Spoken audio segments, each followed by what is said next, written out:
everyone, and thank you for joining the Noman live stream. I know what you're thinking. Who is that handsome young fellow who looks like a cross between Pedro Pascal and David Schwimmer? Well, that would be me. My name is Chris Hawley, and I'll be your host for this evening. Before we get started, even though we kind of already got started a little bit, if you're looking for closed captionings, go ahead and head over to Facebook. That's where we have all of our closed captioning, so you can get the subtitles. Of course, afterwards, if you don't want to catch it live and you're catching it on demand, we'll have closed captionings on YouTube or Twitch.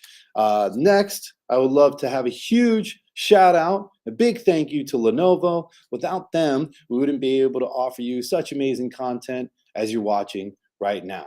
So thank you to Lenovo, and thank you to all of you out there watching. If you're interested in more live streams like this, we have some awesome content every single Tuesday, every Friday, and we have even more live streams coming up in the coming weeks. So go ahead and subscribe, like, hit that bell notification. You know what it is. Just go ahead and stay up to date with us. Become a follower. In a cool way, not in like a cult of the lamb god kind of way.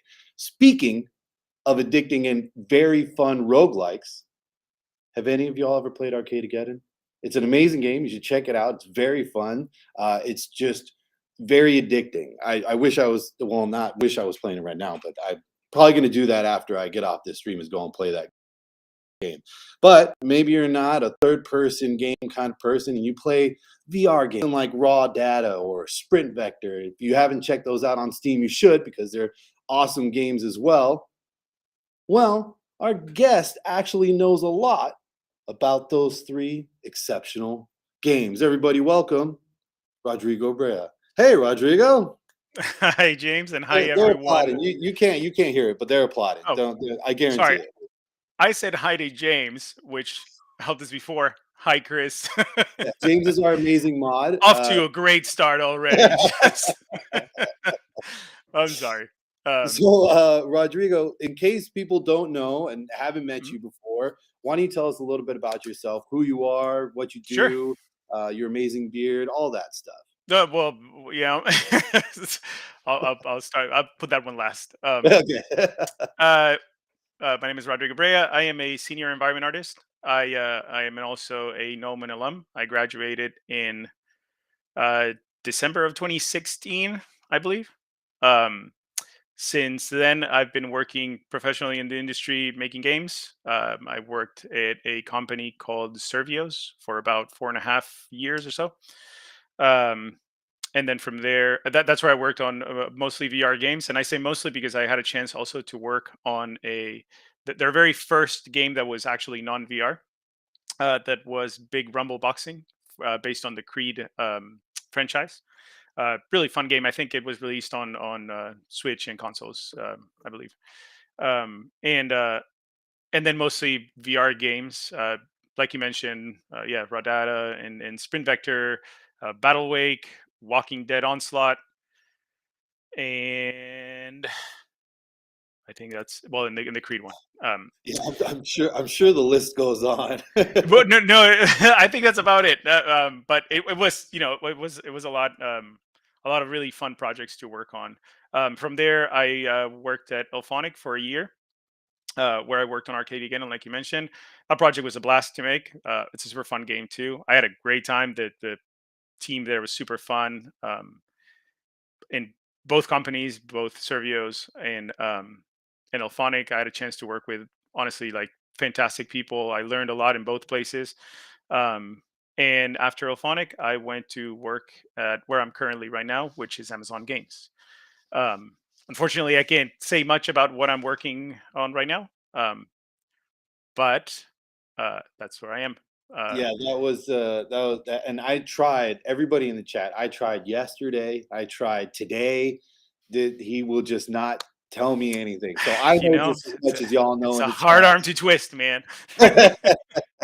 So, I mean, was this always kind of like your path? Did you always know, like, I'm gonna get into video games? That's what I'm gonna No, do. not at all. So surprising. I mean, yes and no. Yes, in the sense that I've been playing video games for a long time, and I mean Atari 1500 long time. So yeah, yeah. I'm not gonna say my age, but you can guess at this point. um, I use the beard to hide all the wrinkles. And and so yeah, I've been playing games for a long time, and I've always been in love with them. They've always been a big part of my youth and growing up, and I obviously I still play them. Um, but I never really thought about making games as a career. Um, and oddly enough, one day I was down the street from Noman, Golden Apple Comics, and yeah, I know that Oh, it's a yeah, random story, but it'll make sense in a minute. yeah, yeah. I love that place, by the Yeah, way. R.I.P. Bill Lewis. a lot of money in that place. So, um, and I asked the guy working there at the time. I was like, "Hey, do you know of any places that might teach drawing?" I mean, it's a random question off the cuff. The guy kind of looked at me like, "What are you asking me about, man? Like, I'm just selling comic books." But you know, that was me reading his mind. But he was very graceful, and he's like, "I don't know specifically, but he's like down the street. I think there's a school that teaches digital art and stuff." I was like, "Oh, awesome! I'll check it out." Um, and I met Clark at the time. He basically guided me as a student counselor, just kind of how to um, what I wanted to do and what career or path I wanted to follow. And I was like, I have no clue. I just want to learn something cool. So very first class I took before even joining the program was the Intro to Maya. At the time, Eric Keller was teaching that class. I don't know if he's still teaching that class, but he's an amazing teacher. So it was great. Um, and immediately I just fell in love with 3D. I was like, this is crazy cool. And obviously, with all the teachers there, they're all just kind of tell you about their experiences professionally and all that kind of stuff. And it was just amazing just to know that that was an avenue for a professional career. So um, after that, I was like, this is great. I need to learn more. So then I took the intro to ZBrush class, and I was like, okay, this is just I got to do this.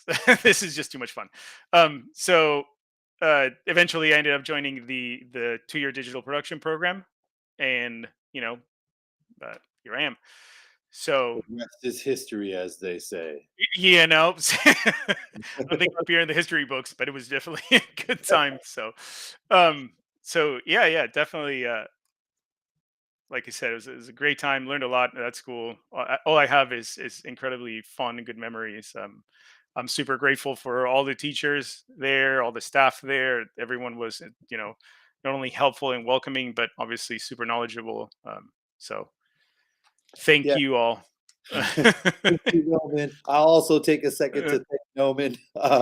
It's yes, such a fascinating place to be because I feel like a lot of places are like, yeah, we're all nerds and we all love stuff and everything's great. And I mention this all the time. Anytime I talk to Alex Alvarez, CEO, founder of Noman, mhm, we never have like a boss coworker conversation. It's always about nerdy stuff. It's literally the best the experience best. ever. Yep. It's like so That's another amazing. thing why I love this profession. Is like most of the times I'm just talking about video games. It's like, oh, Yeah, this is just brilliant. yeah, which is so So great.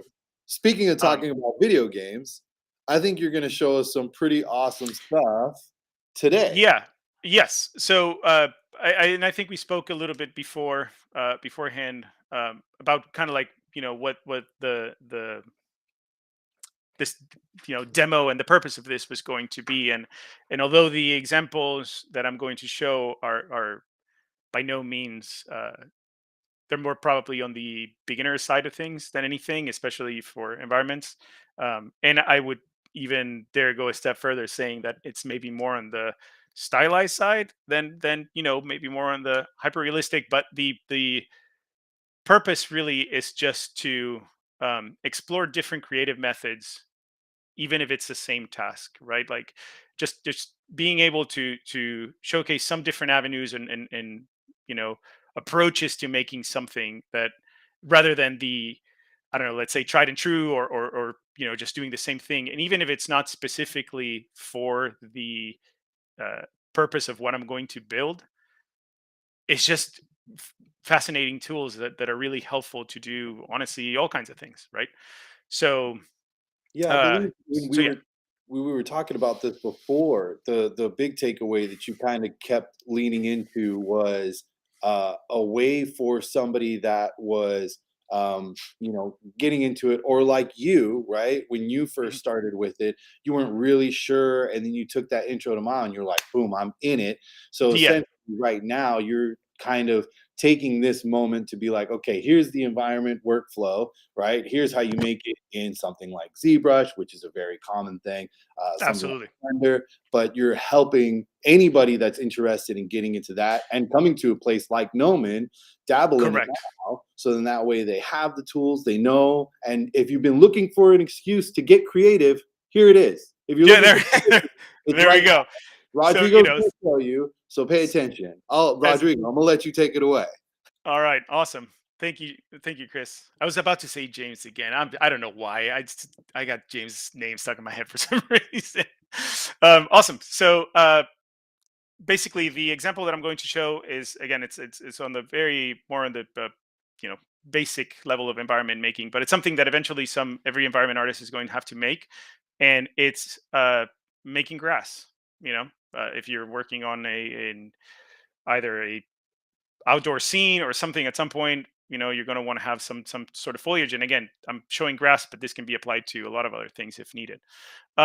So the method that I'm going to show in ZBrush is using something called Nano brush. um, but it's going to take a little step, so I'm just going to jump right in. So I'm going to start basically with a simple plane. um, Nothing too fancy. And all I'm going to make is my blade of grass. So I'm going to hold Control and Shift down to make a selection, and I'm going to invert that, and I'm just going to remove those polygons, and I'm going to go ahead and delete them. If for whatever reason I go too fast or something escapes, feel free to maybe jump in and put a question in there, and I can Chris can let me know and I can answer it as I go. Um, to access the gizmo, you can hit W, um, and leaves just like that. And then I'm going to go ahead and mask these guys out and just pull a little bit just to give the blade of grass a little bit of uh, a little bit of a shape. Then I'm going to use another tool, which is eModeler, which I saw it in the chat. Danny, if you're still there, you're the best. Daniel Zenny is a phenomenal artist, and he had a live stream showing ZModeler and how to make characters with that, which is incredible. And it's a great tool to do that. I'm just going to hit B to access my brush menu, Z as in zebra, and then you can either hit that or M, either way. And this might be a little bit more of a like the example might be more on the beginner side. The process might be a little bit more on the intermediate. So I apologize for that, but it's just we're going to kind of have to go with the allotted time. I'm going to try to show as I can. So ZModeler is kind of context sensitive. Wherever you're hovering, whether it's a polygon, an edge, or a vert, it'll give you a different menu. By accessing that menu, you press spacebar. So I'm going to hover over a point, hit spacebar, and I'm going to look for stitch. And I'm just going to click the first point, click the second, and click the first point, and click the second. Let's do that again. First and second. There we go. And just going to move that a little bit. And there's my happy blade of grass. Now, another thing that I want to do before I continue this process, I want to make sure I give this UVs. So very simple, in your toolbar right there. I'm just going to go down to UV and go create and hit UVP for planar. And just to double check, if you want to make sure, once this appears, you know that it already has UVs. But if you want to double check, you can access the texture map, click in here for an image, and find this texture, which is awesome. And if it shows, your UVs are good to go. So there's my blade of grass. The only other thing that I might want to do is maybe bend it a little bit to give it a little bit more character. So I'm going to hit W again, and with the little wheel right here, I'm going to access all of ZBrush's deformers. and I'm going to use the deformer, which is awesome that I can double down on that name. Um, so it's basically a lattice. If you're familiar with deformers and other softwares, and with the little orange arrows, I can dial down the subdivisions on deformer. I don't need any there, and I just need one here and one there. And these very much will like points. So I'm just going to mask the bottom ones, and with the top ones, I'm just going to move that and just give it just a little bit of a bend, nothing too crazy. There it is. There's my colorful, happy blade of grass. Um, so with that said, the other thing that I want to do is I want to create an insert mesh brush for this particular blade of grass. Now you can make at this point, I'm just going to make one, but you can make three, four, five, all different shapes, sizes, whichever. You could make little cutouts on it if a bug ate them, whichever the case. Um, but again, for time's sake, since I want to cover other topics in other softwares, I'm just going to do one. But it'll drive the point across. Now, to create an insert mesh brush, you have to point the mesh in the direction that you want it basically to appear, or to populate wherever you're going to use it. So I'm just going to make it from the top, which is going to make it appear from the bottom. So I'm just going to go to the brush menu. It's either up here, right? There we go. Or I just have it docked on the side. So go to the create and then just hit insert mesh brush. It's going to bring this up. I'm just going to say new, and there it is. There's my brush with my blade of grass. If you have more and you want to make like a multi-insert mesh brush, you just kind of go through the same thing, and it'll just pop up. A little window will appear whether you want to make a new one or append it. You just hit append, and it'll add it to the list of your insert mesh brushes, which you can also access with the letter M by hitting M in the keyboard. All right, so that's all good and done. Now I need something on where I'm going to populate my blade of grass.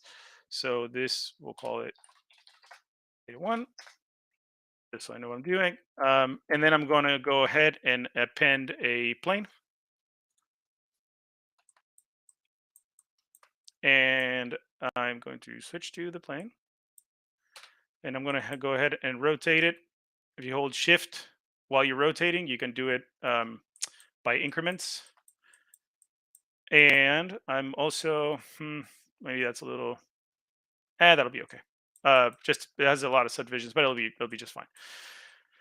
And I'm going to use that insert mesh brush. I'm going to convert it to a nano mesh brush. This is where it kind of gets a little tongue twisty, but it's all good.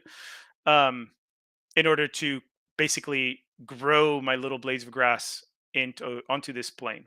I have that, and I'm just going to go ahead and click create nano mesh. And as you can see, it switched it to Z modeler,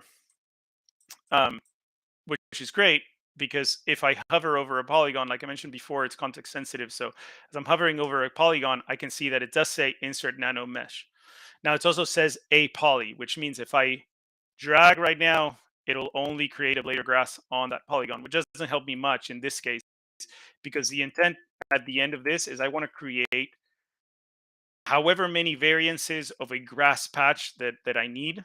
Let's say I wanted to create 3, 4, 5, 10, however many you want, that then I can export out, bring it maybe into something like Unreal, and then paint them as foliage. I believe that there is a Gnomon workshop about painting foliage, which is I'm sure it's great, and you can follow that. I'm not going to go into Unreal again due to time purposes, but that would be the intent at the end, right? To be able to take all these little patches of grass and turn them into uh, foliage actors and paint them, or spawn them through a material, whichever you want to do. Now, like I said before, the little blade of grass was only growing on a polygon. You can solve that just by dragging, and as you drag, you hold shift, and now I have a ton of happy blades of grass. And they're very colorful too, which is a little bit of an eyesore. So I'm just going to go ahead and maybe, oh, whoops. Actually, you know what? I'm going to back up just a little bit. Just a little bit. I'm getting ahead of myself. So I mentioned before giving UV. So in order for my blades of grass to retain UVs, the plane has to have UVs as well. Um, I almost forget that, and that would have been a problem, but easy to solve. Same thing, right? Just planar. And if I want to double check, I'll give this one another very colorful one because why not? There we go. And okay, let's see. All right, well, let's just turn it off. But we know it has UVs. Again, if it shows delete UVs, if it turns this on, you're good to go. And I'm actually going to turn the texture off on the grass so it's not super colorful. They'll still be happy though. All right, still showing the. There we go. I guess it's still showing the texture, which is totally fine. We'll just go with it. And like I said, there we go. We're done. That's it. That's our no. I'm just kidding.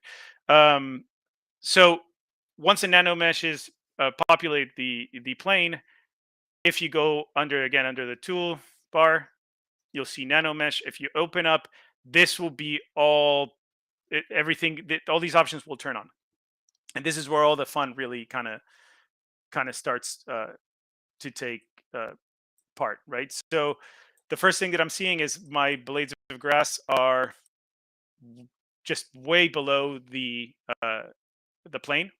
So I'm just gonna use the Z offset to just bring them right up, and should be maybe one. There we go.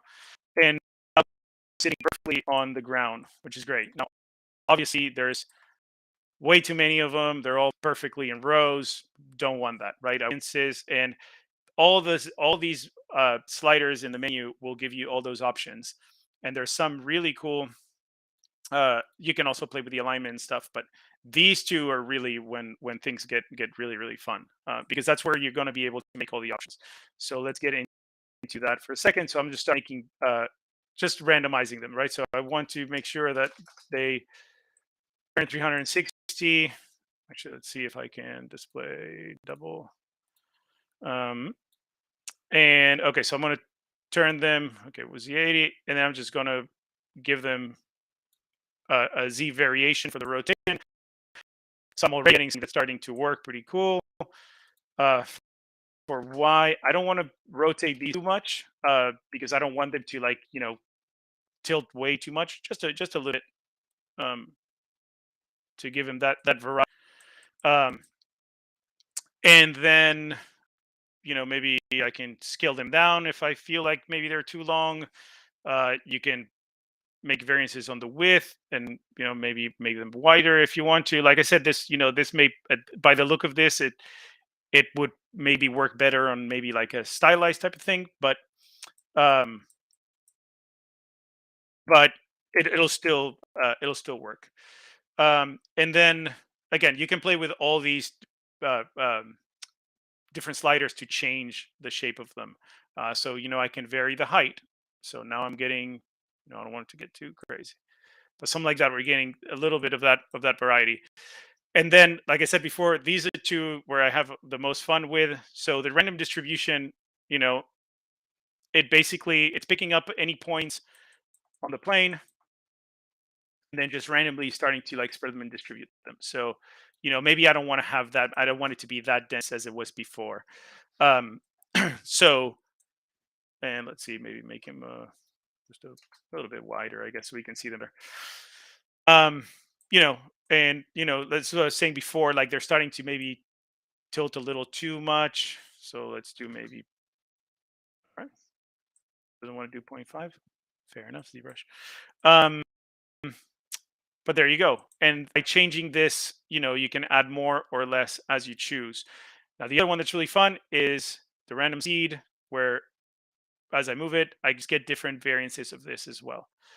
Um, and this is what's going to make my work really quickly to make really quick iterations of those, of those clumps of grass or these little patches of grass in order to then export them out. So maybe I'll add a few more, distribute them, and let's say I'm happy with something like that, right? So once you're done, whoops. Where'd you go? Nano mesh. There you are. You're just going to go down here to inventory and say 1 to mesh. So this is going to convert all these blades of grass, which are instances, into actual geometry. Now, as I said before, if your plane has UVs, they should transfer over to the blades of grass, which now they're still attached to the plane, which obviously I don't want to keep the plane.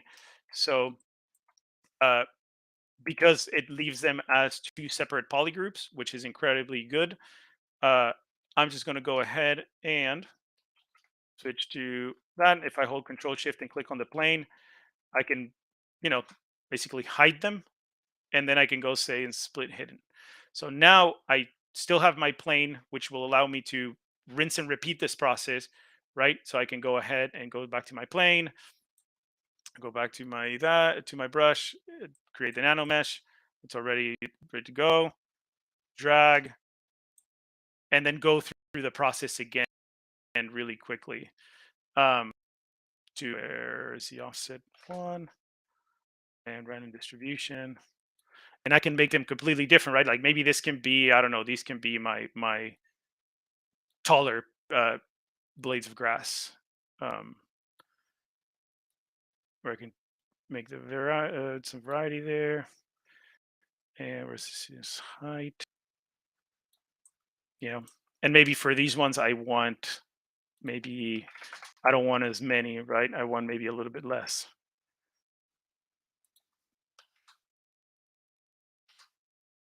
And just a little bit of rotation, not too much. There. So now I have a second clump of blades of grass. And if the others are getting in the way, you can just go ahead and hide them. And this will be my second one, right? And it was just, you can spend as much time as you want, but at the end of the day, it's just kind of like a patch of grass, right? So it doesn't have to be perfect. The more perfect, the less natural it'll look. So 1 to mesh. Now I have my second one, same process, shift and split hidden. And there they are. I have 1 and 2. And to make sure that they have UVs, all I have to go is go to those and the texture is on. So there we go. They have UVs, they retain the UVs, and that's just great. The other one should be exactly the same. Yep.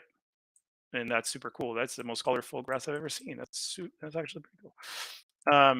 I just like colors. It's a lot of fun. So the other thing that I wanted to show really quick, and I was talking about that before about the use of polygroups, is like in this case, yeah, all my blades of grass are the same polygroup, but I can actually, if I wanted to make, a lot more changes or move them or whichever, is like obviously I can go ahead and let me see, let's hide the other one so it doesn't get too confusing.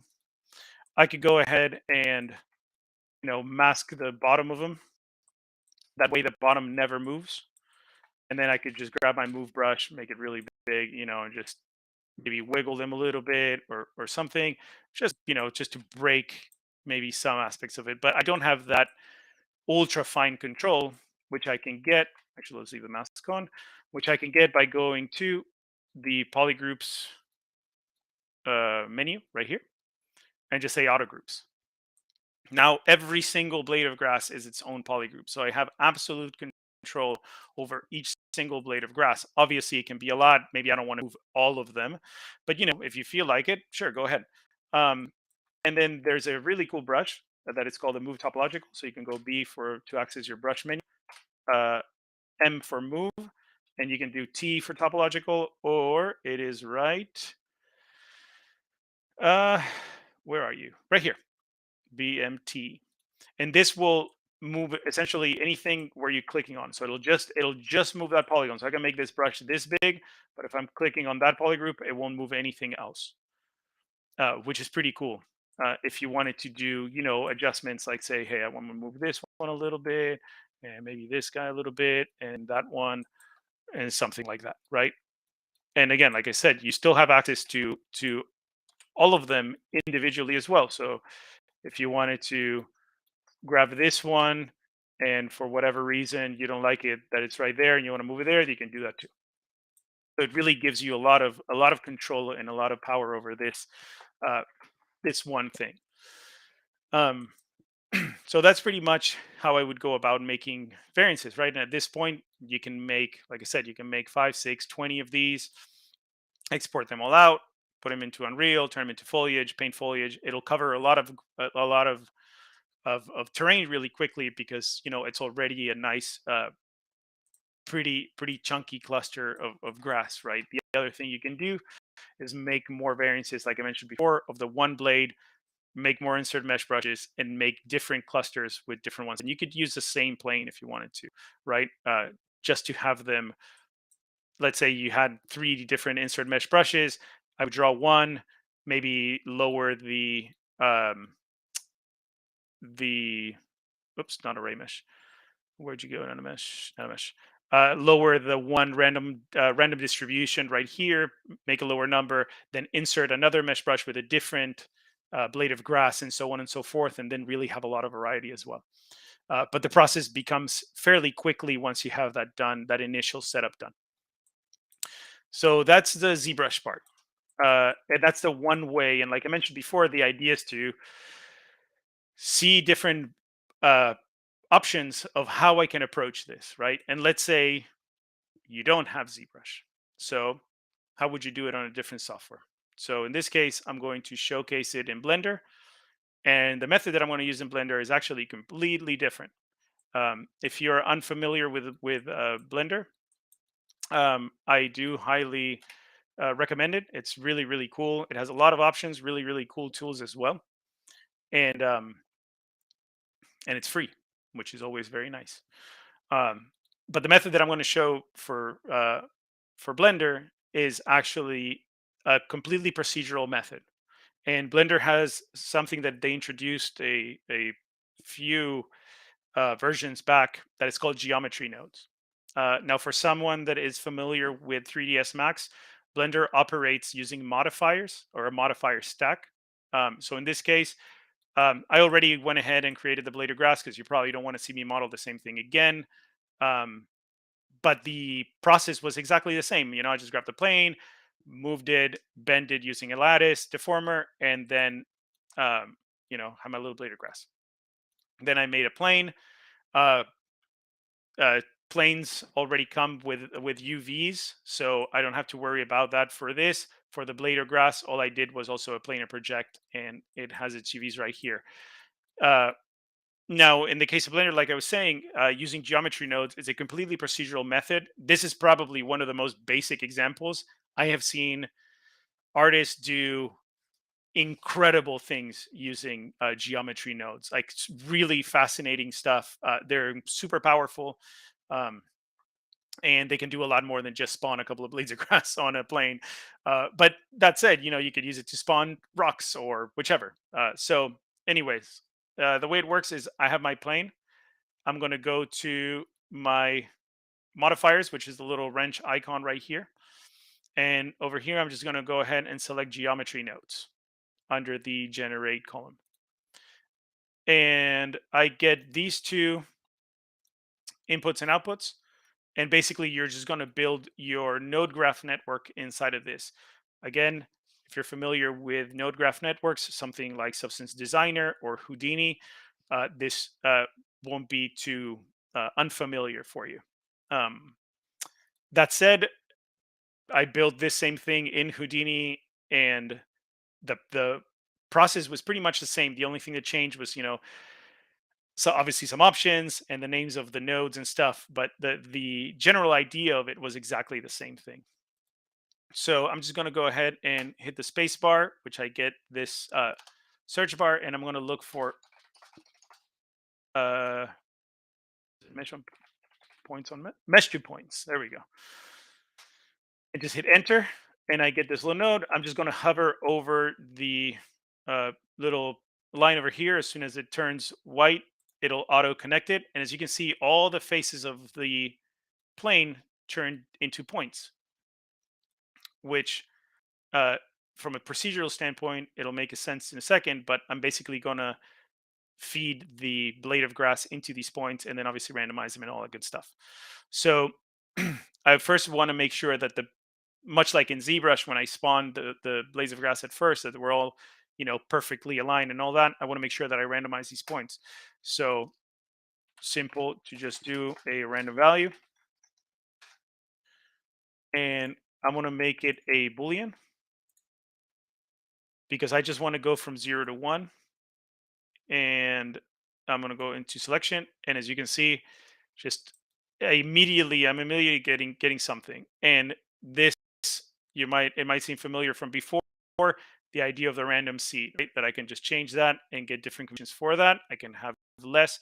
So in this case, the comparison with ZBrush would be that random distribution, and this one would be my random seed, right? So let's say I want something like that and something like that. There you go. Perfect. So now I have to bring in my blade of grass. So I'm going to say instance on points. And again, hover over, it will connect it. Everything will disappear because I haven't told this node what instance or what mesh do I want to use.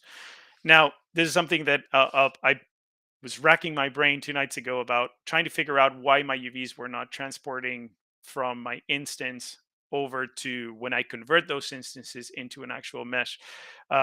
I ended up going different YouTube rabbit holes. I ended up finding a video that explained it somehow. Um, and I'll get to the end, and it might kind of break at the end, but it's an easy solve, so no need to fret. So again, I have to feed this to an instance, my blade of grass into the instance on points node. So I'm going to look for something called object info. And if there are better ways of doing this, which I'm sure someone right now might be like, oh my God, what are you doing? Um, Please at some point let me know because that would be great. But this is how I know how to do it. And we're just going to roll with this one for now. And I have my blade of grass over there. So it's going to make sure that I check this box that says as instance. And I'm going to click on the eyedropper and just simply pick the blade of grass. And there we go. They all just appeared. Now, in this case, you could go ahead. Let's say you had two or three different blades of grass. You could go ahead and with Shift D, you could go ahead and duplicate these, and you would eye drop your other blades of grass. Let's say you had three for sake of explanation, and you would just eye drop them in there, and then you would use something called join geometry, and you would just drag these over here, and they would just all appear together. And then you would just bring it into the output, and it would just work just fine if you had, again, if you had other options for the blade of grass. Um, Now in this case, I'm just going to go with the one. And then obviously I don't want them all standing perfectly. So same thing. I'm going to go ahead and rotate instances. And, I want them to be randomized. I don't want to rotate I don't want to rotate all of in the same direction, right? Because that would defeat the purpose of making this look more natural. So I am going to go ahead and look for a random value. Oops. And I'm going to need three of these. So Shift D and Shift D, and it'll be one for each axis. I am going to keep this as a float. And then I'm going to go ahead and combine X, Y, and Z because I want vector values. So there we go. And then all I have to do is just put this into rotation, and there they go. Now, obviously, this is too much for X rotation, and this is too much for Y rotation. But this one, I want to make sure that they do a full turn. So now they're all kind of facing in different directions, and now it's starting to look pretty, a little more natural than before. So at this point, you kind of figure out it's like, okay, cool. Obviously, they're still in the same, uh, they're still the same size. So you kind of get the gist of where I'm would be going with this. I'm just going to grab these ones and copy them, and instead of rotate instances, I'm going to go ahead and scale instances and just drag it over there, and then drag this onto scale. And obviously I have the same values as before. So 360, these are very, very, very tall blades of grass. which I don't want that. I also don't want it to be at 0, right? Because then um, that wouldn't work very well. So that would be maybe 1 and 0.5, and then let's see. Let's see. We'll just kind of keep it even there. And zero point 0.5. So now I have different sizes, different lengths. I have a good variety, but I do feel like maybe they're a little bit spread apart. Now, in that case, and where this comes to play is actually these are being, remember, they're being spawned on the plane. So in order to change that, if I select these, if I hit tab to go to edit mode in Blender, this is where you would actually, move your polygons or anything. You can see that the plane is still there. So I can, you know, scale the plane down and they would clump up a little bit. Now they also got they're basically almost double transforming because of the plane, right? So I can go Control A to access the apply menu and then just gonna hit rotation and scale. And then they're back to their natural scale, obviously after this randomization, but they're a little bit closer together. It's just a little bit tighter of a cluster. Um, and then that's pretty much as far as like the setup. That's the simple setup, right? You wouldn't need this much more. Now the one thing that I would recommend is probably, if you're going to try different variances of this, obviously before you commit to turning this into geometry, duplicate your plane, because once you commit this, you are committing the geometry nodes modifier. So this will disappear and all your network will disappear as well. So I'm just going to head and duplicate my plane maybe twice. I know that that's the first one is okay. I like that one. Um, the other thing that you want to make sure is that you change the name in this. Um, or you can click that one button, because if not, the same graph will affect all the other versions.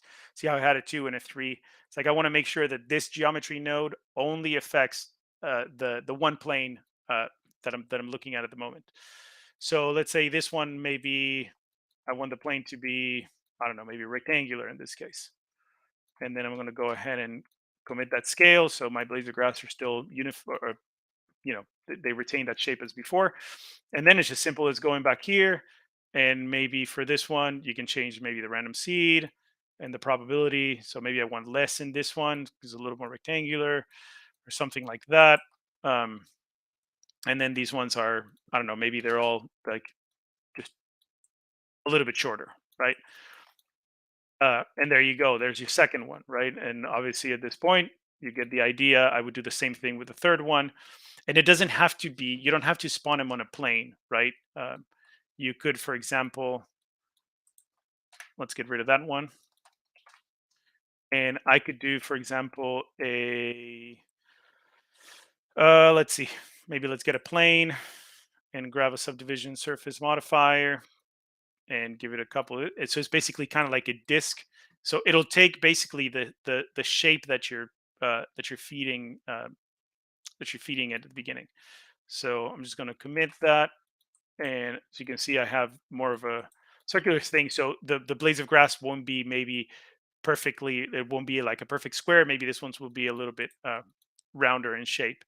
And at this point, I could probably go here, select all these nodes, Control C for copying, go back here, whoops, add my geometry nodes modifier, and paste my nodes.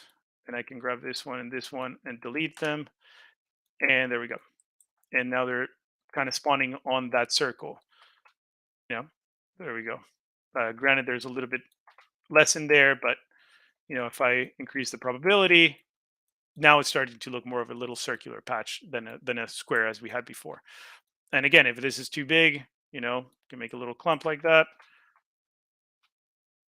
Make the scale, and now it's a nice little kind of. Actually, you know what? Let's get this out of the way. It's a nice little round um, clump of grass. And same thing, right? I can randomize their scale, all that good stuff that we were doing before. You can do it as well. Um, it doesn't really matter. Like I said, it doesn't have to be a plane. It can be anything you want it to be. Um, and there you go. So now this is the part that I was mentioning before. trying to figure out the transferring the UVs.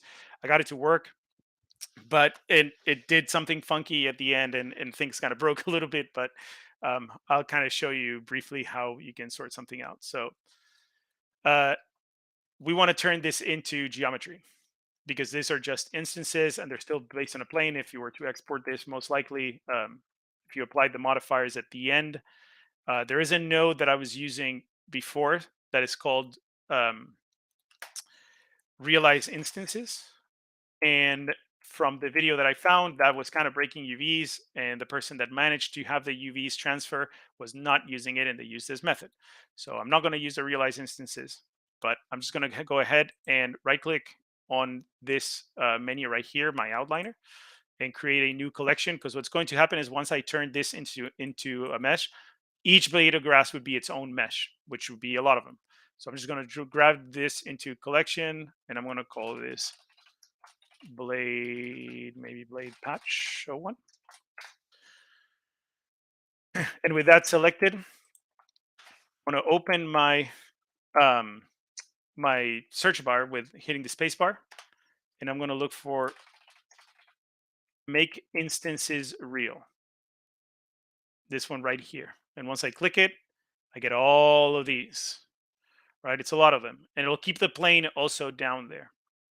So I really don't need the plane anymore, so I can go ahead and delete that, right? But now I have all my blades of grass right here.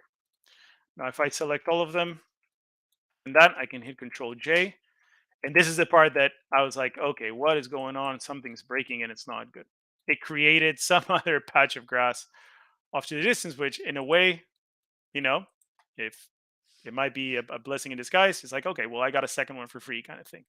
So I don't want that one anyways. I just want the one that I have. And there it is. It's my one patch. And if I switch to my UV editor, my UVs are not there. Did I forget to put I might have forgotten to put. Oh my gosh, I went all this far just to forget to put the um,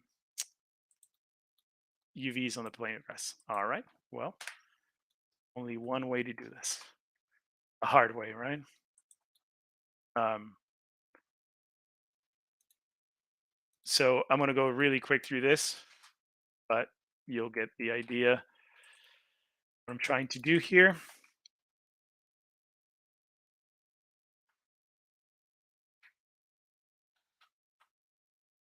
And this part I might be a little bit more silent because I'm just going to try to go as fast as I can.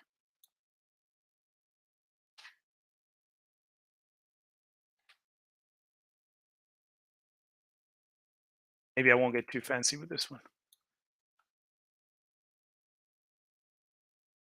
Something like that. All right. There. And I won't bend it because it, you know, I actually I'll feel bad if I didn't do that. So I'm just going to add a lattice modifier. And Blender is interesting in the sense that adding a lattice modifier doesn't give you the lattice. The lattice itself is an actual separate object. Um, I am not sure why they do that, but you know, that's just how it works. And that. And then in the plane in the modifier, you have to actually go and then I drop the lattice. You can go into edit mode, select the points. It is very similar, like I was doing in ZBrush, right? It feels like the same process, just different names, different options. But this part is essentially the same thing. There's my little blade of grass, and I can go ahead now and oops, on yep, no, not unwrap. All right, there we go. Project from view, and now and Blender has a lot of plugins. They call them add-ons, but this is the same thing. This one's a really cool one. It's called UV Pack Master. It's a really good UV packing tool. Granted, I'm not doing any crazy UV packing here, but it is really good. I highly recommend if you're using Blender to get it. It's not that expensive, um, which is really. I think it's $15 or something. So now it has UVs. Now I'm going to go back to my geometry node editor. And maybe I can do this. And let's look at my plane.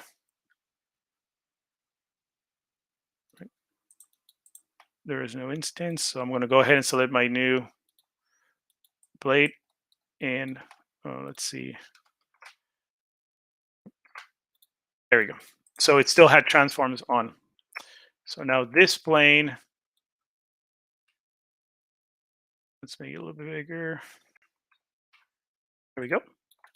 All right, there's my new grass. But see, it was a fairly simple fix after my embarrassing moment of forgetting to do UVs. And there we go. Okay, so now there's that. So same thing, I'm gonna go new collection. I'm gonna put these guys and blade patch. And let's see if this will make Blender, hopefully with UVs, right? Because maybe Blender hears us now. And then same thing,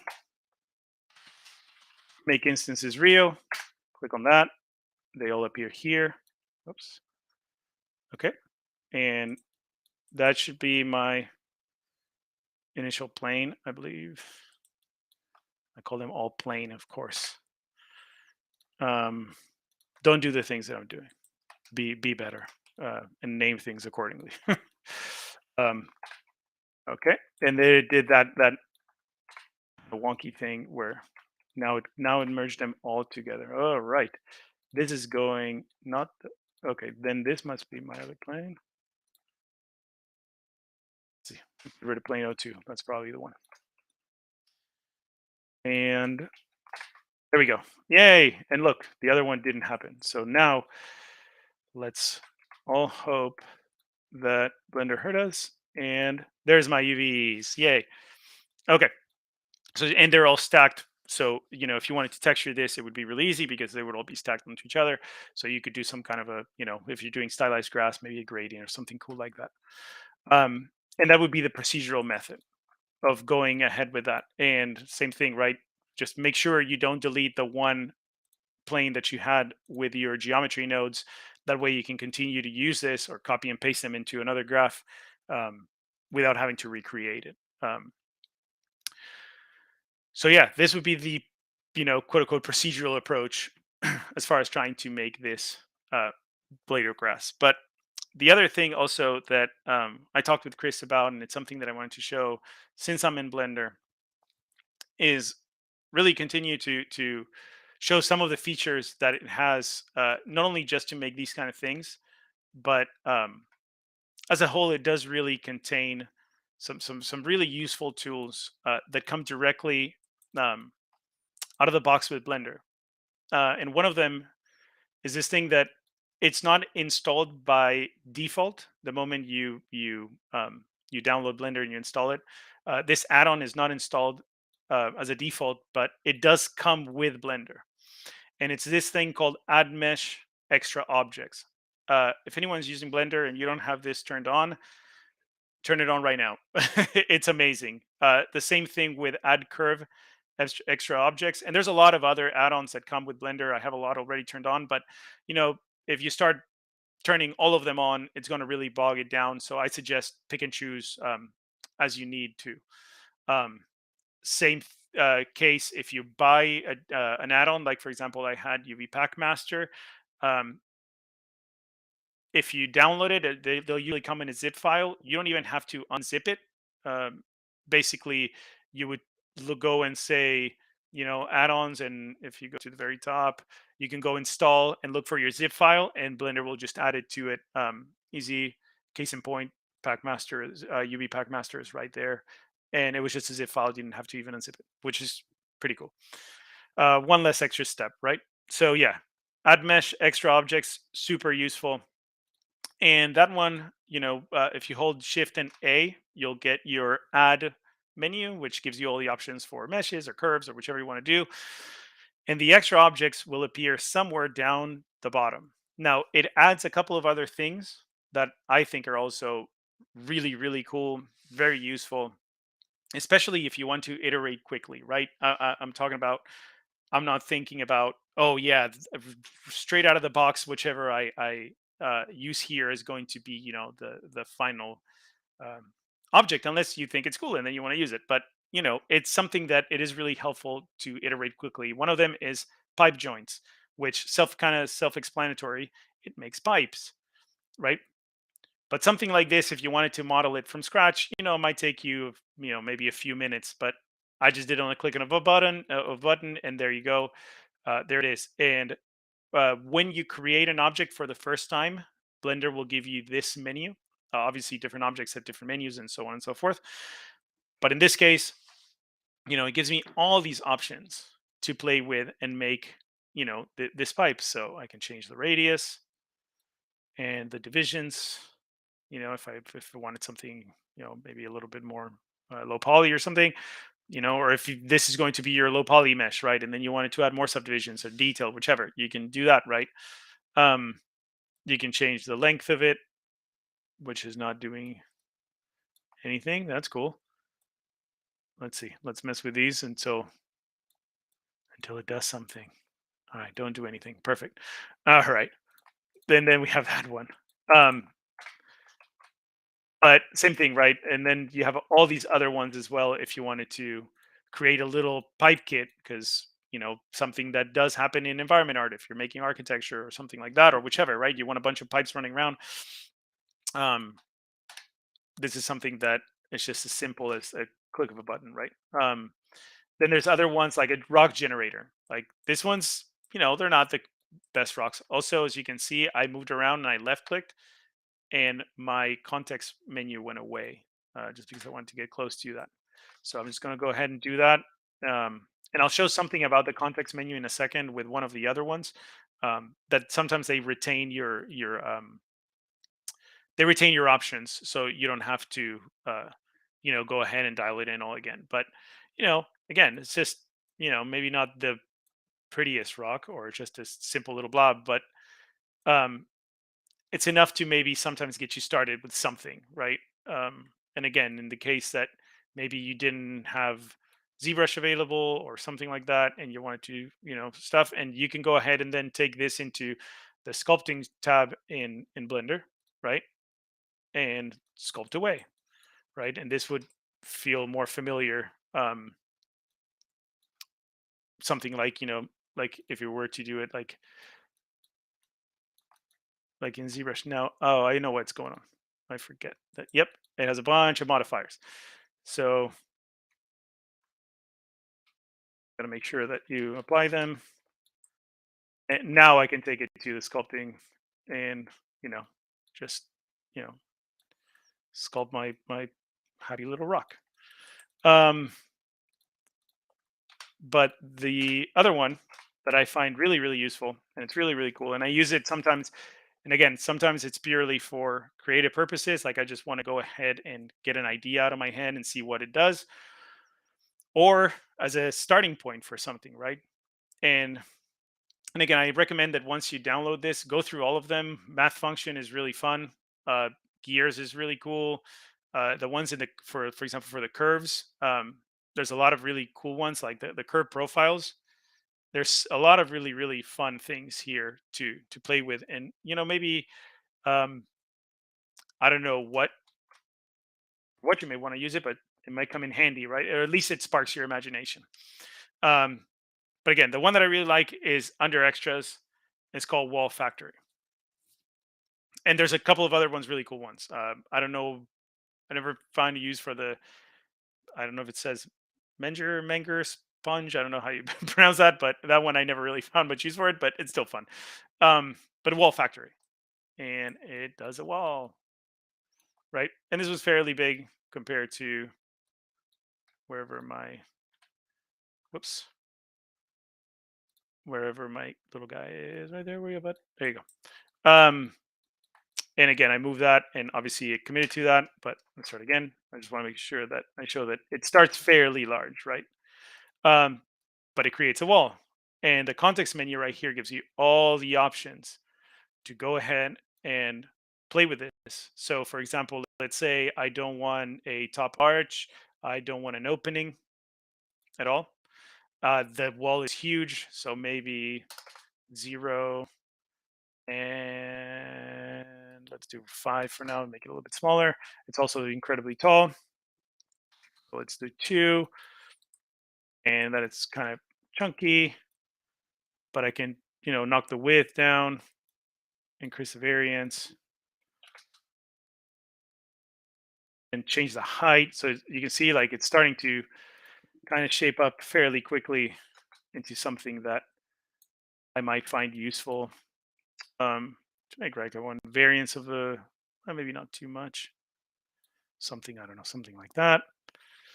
And then where are they?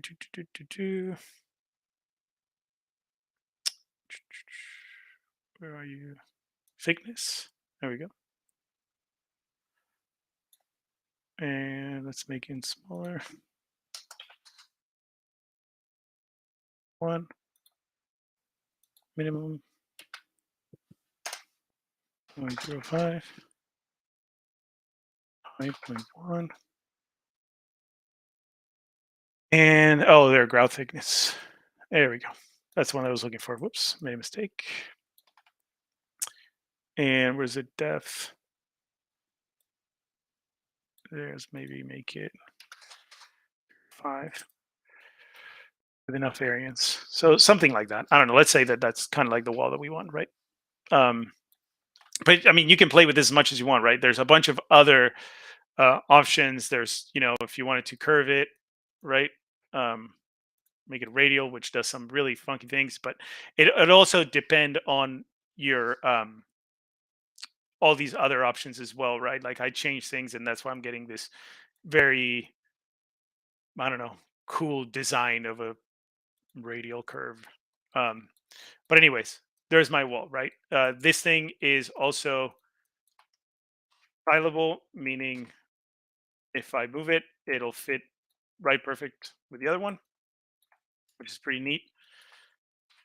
And the other thing that I really like, and this is an add-on that you have to buy separate, um, and it is called OCD, and that is for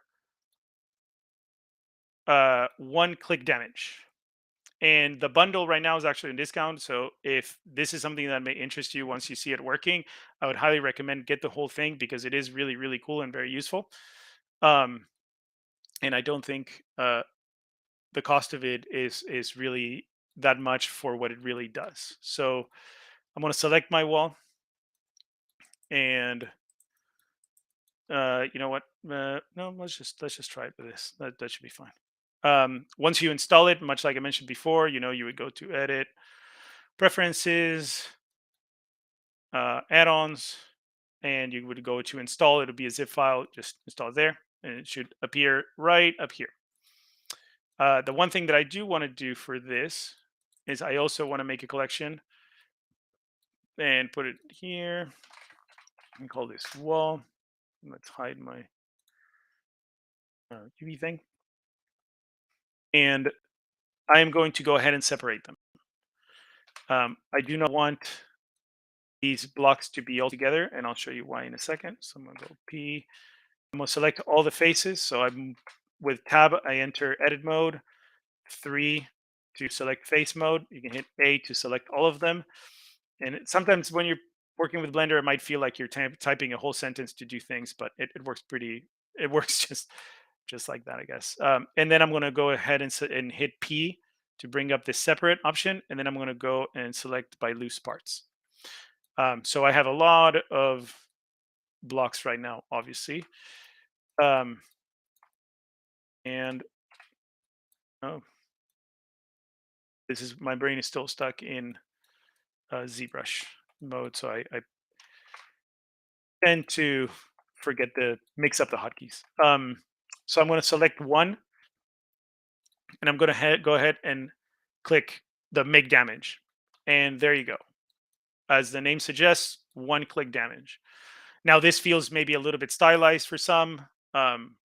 So really, you can just change the scale of it, and make it a little bit smaller as far as the size, and then the amount, and then you might get those chips that look a little bit more, if you're looking for something a little bit more, maybe more realistic. It also has noise types, which will allow you to change that as well, depending on the kind of you know damage noise that you'd like to use.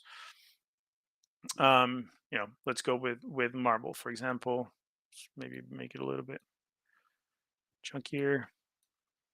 And again, I'm kind of going for maybe that kind of stylized look for it. So uh and the cool thing about all this is that then you can go ahead and select all the other ones and hit apply, and it did not work. Why do you do this to me? All right, let's do it this way.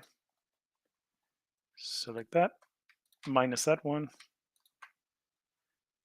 and select this one, and there we go. And then make damage, and it'll process all of them at once, um, and do that whole thing. Now they all have obviously the same damage, but you can hit change pattern. Come on, buddy. Oh, there you go. It's working. Yeah, there you go. And then just as simple as clicking once, you can go ahead and change that. That way, all your damage is different, and you can again very quickly iterate on this, right? And maybe again, you don't want the little tiny small ones. These seem like extras, but yeah. And then, for example, let's say you don't like this one specifically, you can just hit recall, and it'll bring it right back to the beginning. So I can select it again, make damage, and then maybe make, maybe this one, I don't know, more damage, whichever. Again, right? At this point, like the sky's the limit. You can do whatever you prefer. Whoops. Let's apply that one. Cancel. Make damage. Apply. Change pattern. Change pattern. And you can see where I'm going with this, right? So essentially, very quickly, I can get a damaged wall. Fairly quickly, I can also get a patch of grass.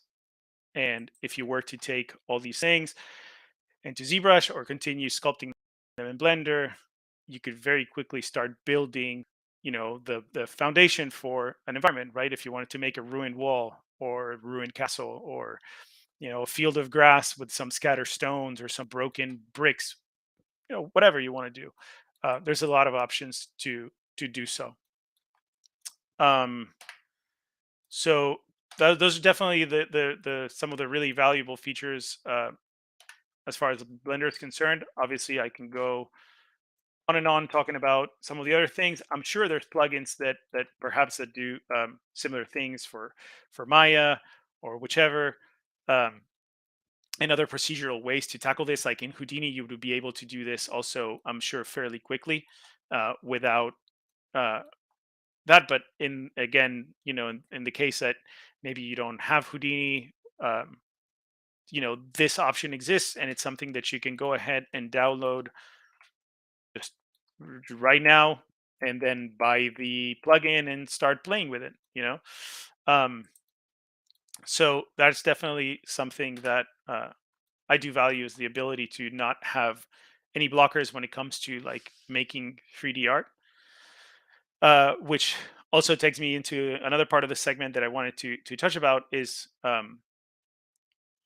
some other pieces of software that can act as maybe replacements for other, more, I want to call them industry standard pieces of software. Um, and again, if you're a solo developer, um, uh, if you're a solo developer and you're a little tight on cash, this might be some options that might help you uh, continue to create and make things without having to spend too much. The first case that I want to show is a piece of software called Krita. That's Krita, and it would be basically the replacement for Photoshop. Now, I show this incredibly This is a bad doodle that I made because I was trying to craft an idea for something that I had. I went to a botanical garden and they had this showing in the trees of the garden of tiny little fairy houses that kids from various schools came and decorated all the bottoms of the houses. So, anyways, I got inspired by that. I thought it was really cool, and I wanted to make a tiny little gnome tree house. Um, and I started making that. And this is something that Chris and James suggested. As like part of this workflows that I showed. It's like how maybe you would translate them to a project, right? So, okay, I did that concept in that software called Krita, which is completely free, and it's a good replacement for Photoshop, for something like Photoshop, for digital painting or whichever you want to do it. And then, uh, much like I showed these processes of making the grass and stuff, I started building a an environment, and it's a little gnome house, and this is in Unreal. And the process of building that was exactly the same, right? Like all these little blades of grass and how I made them was exactly the same process that I just showed you. I use geometry nodes to create, for example, this tree in the background. Um, I used an ivy tool that Blender has to create the ivy that grows around the uh, my happy little gnome stump tree house over here. And all the blades of grass, they're painted as foliage in Unreal. And you know they were created in the same fashion. I used them making geometry nodes, and I even think the short little kind of cut grass ones I made using geometry nodes. The longer ones I made in ZBrush, I believe, or no, I might have made them in Blender. I think most of the ZBrush work here was on the tree stump and all the other pieces, just to get the hand sculpted look and all that. Everything was painted in Substance Painter. The uh, tileable textures that are painting into the ground and stuff, those are were made in Substance Designer. So it's a collection of pieces of software, right, to that you can use to achieve this. But you could achieve all this, or more, better, by just using Blender if you wanted to. um, and painting your textures maybe in Krita if you wanted to hand paint them, right? You could bring overlay your UVs here and paint them much like a lot of old school games were used to be made and textured. And a lot of people maybe still do that, right? Like the really very very hand painterly style, maybe it's still a process that they continue to use. So I think Krita is a pretty cool uh, and useful software if you want to go that route. Another one that it's kind of like a little bit of a change of pace in that sense. Um, I love SpeedTree. I think SpeedTree is fascinating, but me personally, at home, I already have too many subscriptions, and SpeedTree can get a little pricey. So I found this other option, which is called TreeIt, and TreeIt is 100% free, um, and it is a tree generator, right? A lot of the things, if you used speed tree, might seem familiar, but if not, it is very self-explanatory, right? You can just go to for example, branches and start adding branches. And I'm not really going to go and like build a whole tree in here. You'll get the gist. And again, you can download this right now and start making trees, you know, uh, right away without any nothing really to stop you. There's no subscription, nothing. You just go ahead, go to the site, download it, and you're good to go. Um, where's the crinkliness here? Yeah, crinkly tree. Um, and then you can add roots. Again, you get the idea. It's a lot of it. It's very self-explanatory, and the dials for the most part of the sliders for the most part are also fairly self-explanatory. So all you have to do is just kind of play with it, see where it takes you, right? That's the beauty of the creative process, right? It's seeing where it takes you and what you can get out of it. The leaves area, you can add textures to it and all that kind of stuff, and it does use cards. So fairly quickly you can get something going, right? Like just a happy little tree. Another cool thing that tree it does is it adds uh, vertex colors to it. So if you wanted to do world position offset simulations in Unreal or something, use invert colors. Um, you can go ahead and do that because it already kind of sets them up for you. Another pretty neat thing that it does have, it's not obviously is not as extensive as something like SpeedTree, but it does have its own library that you can download as well. Uh, and I already have it downloaded, but I can go and say file, and this is the library that they give you, right? All these trees. Now, um, you know, I would take him as a basically as a starting point, and let's say what kind of tree do I like? I like all the trees. All the trees are cool. Um, sure, let's pick a maple. Why not? Um, and the only thing that it's not maybe super high res is the textures, you know, but the cool part is texture, texture retexture it yourself. Again, if you wanted to, right? Make your own cards and make your own bark texture, or if you feel like you just want to populate something quickly, you can use these as well. That's totally fine. It's completely up to you, right? Like whatever you want to do, um, will be fine, right? But it does maybe feel maybe like maybe a little bit of older gen, but that's okay. It's not a bad point to start and get something going if you just want to see something in game quickly, right?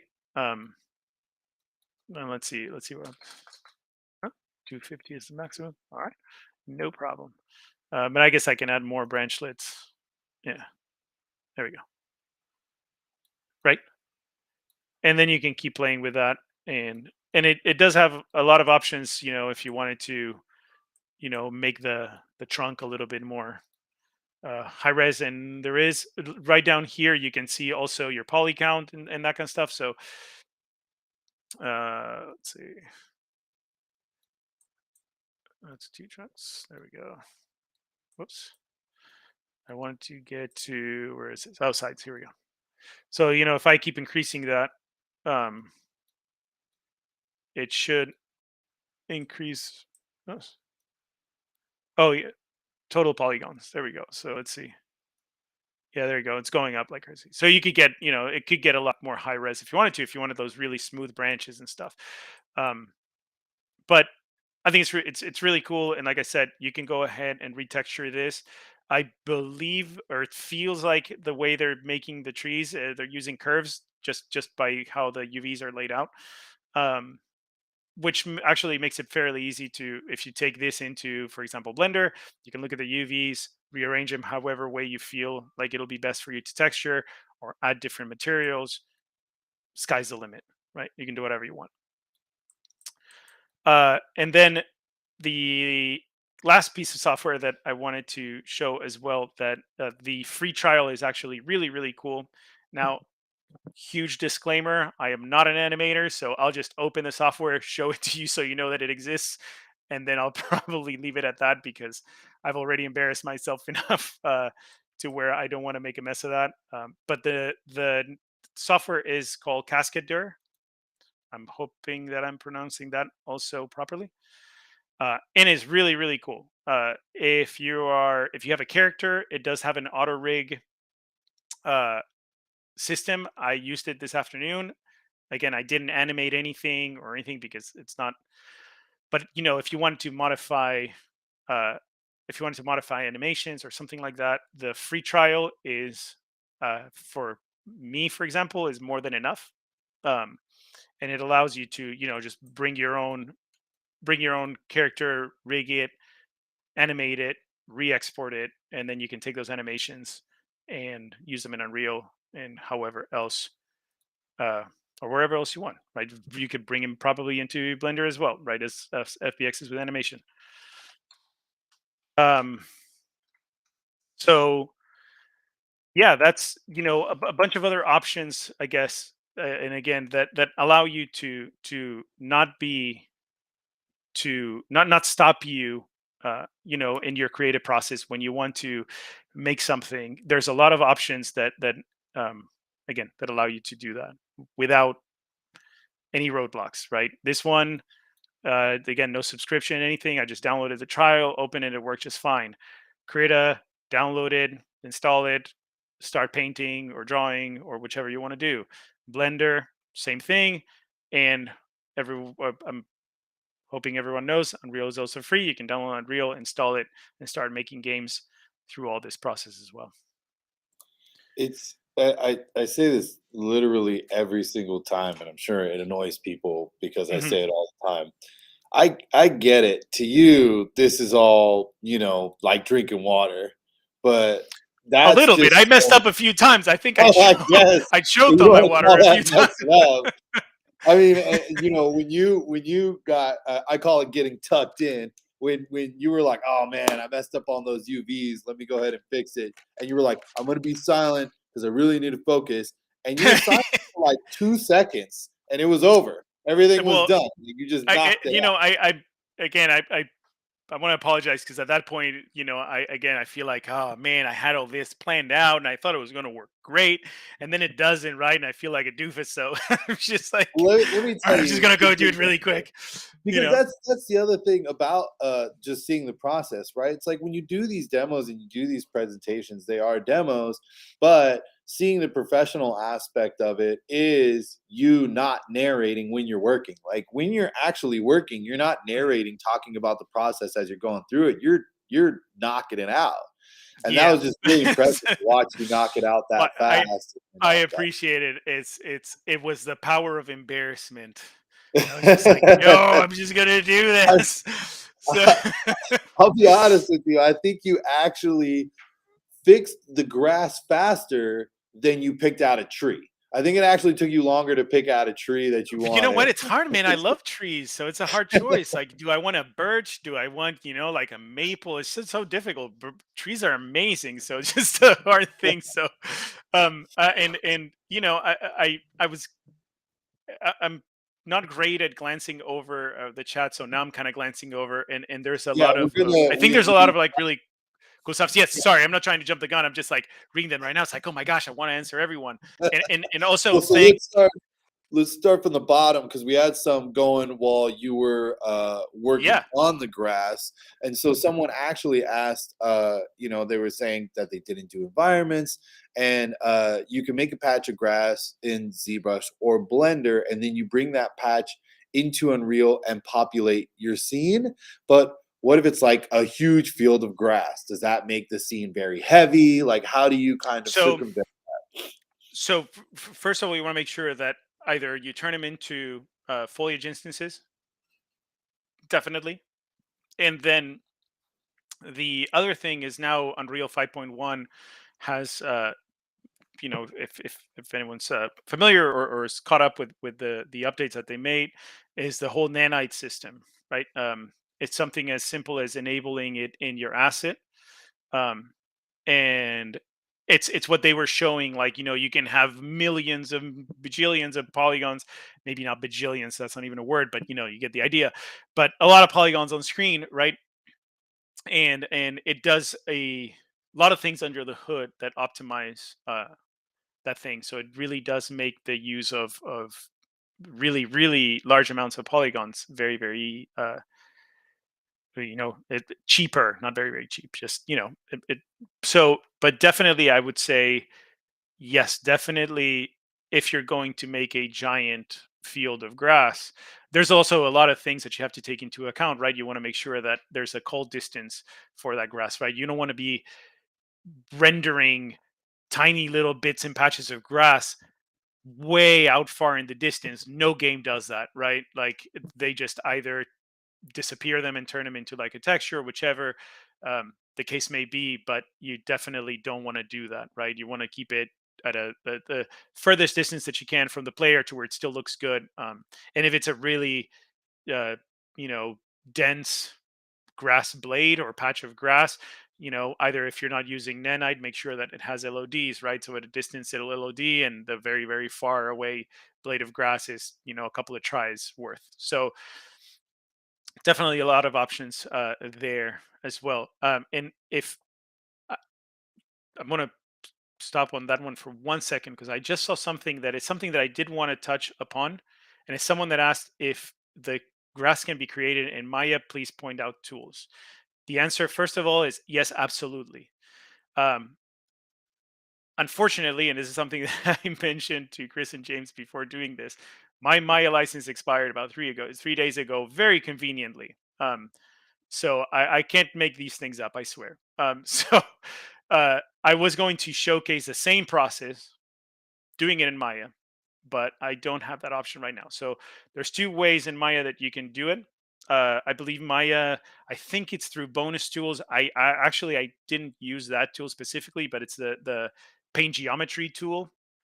There are tutorials and videos about how to use it, but the one that I like to use or liked to use because I don't have access to Maya anymore is this one right here. I don't know if my screen is showing, but if I can show my screen again. Yes, perfect. Thank you.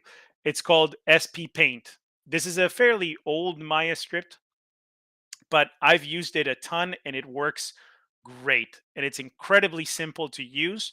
You'll have two meshes, for example, uh, the blade of grass and a plane, which would be your brush geometry, will be your plane of grass or your blade of grass, I'm sorry. And your target surface will be wherever you're painting that um, blade of grass on. There's these simple transforms, which will be your basically your randomizers, and then all you have to do is just click paint and start painting on that surface. There's an explanation here of how it works. Actually, the creator of this makes this note that if you are able to work around geometry paint workflow limitations, have a benefit for this script. I wholeheartedly disagree of this because this is awesome. So if you're able to download, and this again, this is also free. If you have Maya and you want to test it out, I would give it a go because it's a great piece of plugin. I used it for a lot of things other than just painting blades of grass. I used it on. I tried making a beard and a character. Characters are not my thing, but I just tried it because I want all my characters to have beards. Yeah. I was just just kidding. No, not all of them. But So, I was just trying it. It gets a little hectic because it does paint individual instances, so you end up on your outliner, you'll end up with hundreds of them if you're actually populating a lot. But if you're making something again like the little patch of grass, it works fantastic, and it's I don't know, it's really cool. So, anyways, sorry, I didn't mean to jump that one, but I saw it and I thought it was really cool they that they asked that they because it was asked the something that I question. wanted I'm to just here to feature. So, facilitate. no, I So also want to thank everyone that has been watching and has been putting up with my stuff and all the questions. I know there's a lot of good ones, and for the ones that I saw and the people that I know and that I went to school with, I appreciate you all. You guys are the best. So, anyways, sorry, no, I get no. emotional, man. So speaking of, yeah, I know you lightly touched on geometry. Do you have any good recommendations of tutorials for learning geometry notes? Of course, it goes without saying, if you want to learn anything about any of this stuff, we're right here. Go Exactly. Yes, ahead, go absolutely. ahead and email Noman, 100%. admissions at 100%. Noman.edu. But other than that, what other suggestions would you have? Blender being an free open source software, the community is huge. There's a ton of people using it, so there's a lot of outlets to learn. That said, the I want to say kind of obvious ones would be YouTube. Um, Although I take that one usually in with a grain of salt because it's easy to get lost in the mix of the myriad of tutorials that exist on YouTube. Um, and some are more structured than others, um, which is it's awesome. I mean, it's amazing that we have the availability of all that information at our fingertips, but it also can get overwhelming or daunting or not sure which one is the right one, right? So um, there are options and sites that offer courses for Blender. Um, you know that can be a good outlet that may be a little bit more structured. They may not be 100% specific about geometry nodes, but maybe there's one. I'm not sure if you know. Again, uh, thanks, Danny. You're gonna make me cry, bud. Um, it's just too kind, man. So that I would recommend always trying to. go for a more when it comes to learning something, a more structured route for the sake of following a step-by-step process of anything. Like I jumped into Blender right into geometry nodes. That's nothing that I would never do that for a beginner, right? Like, so for beginners, I apologize. It was just more of trying to show the power of what you can do with some of these things. But you know start from where learning the software from its core, you know uh, uh, tools and stuff, and then move on to something like geometry nodes, because again, I mentioned it before, geometry nodes is just mind-blowingly powerful. It's it feels a lot like Houdini in a lot of the ways. I know I've used Houdini at work. It's just I don't understand how that software works. Is incredible. That's all I'm gonna say. It's just fascinating. It's just just wizardry at its and in a software. But Blender does do particle systems too. Uh, and so if you wanted to do VFX in Blender and all that kind of stuff, or animation, really it's kind of like a you know one software has it all kind of thing. So that's why I would say definitely, if you're starting to learn Blender, um, try to find a structured method to learn it, just not to get lost in it, because it's very easy Yeah, um, don't to do don't so. don't get lost in it. And speaking of the other things that Blender can do, you were talking about one-click damage. You were doing the Mhm. wall. Somebody had a Yes. question: when you do one-click damage, do you save a version that doesn't have damage and use that as your low? So use it for, I'm sorry, for what?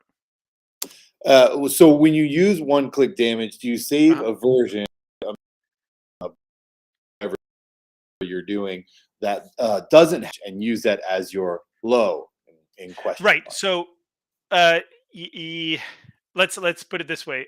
I guess if I can have the screen again, I'll show it real quick. Thank you.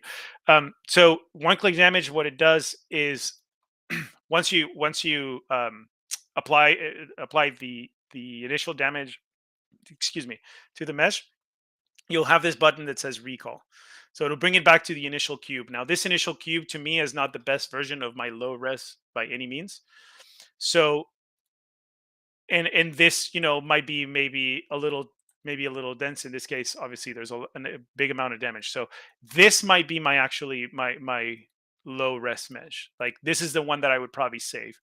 A benefit that one click damage does is, if you go to the materials, which is the little beach ball right down here, it does actually give you two materials for it, perfectly labeled and perfectly understandable, in the sense that it's inside and outside. So if you wanted to, UV this, and you want to select things, obviously, the G is a little wonky right now, but you can clean that up and fix it.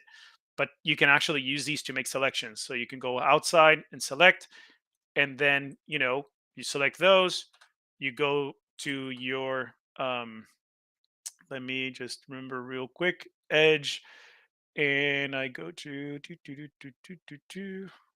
where are you? Select loops. And if I go boundary loop, that selects the boundaries of those little areas.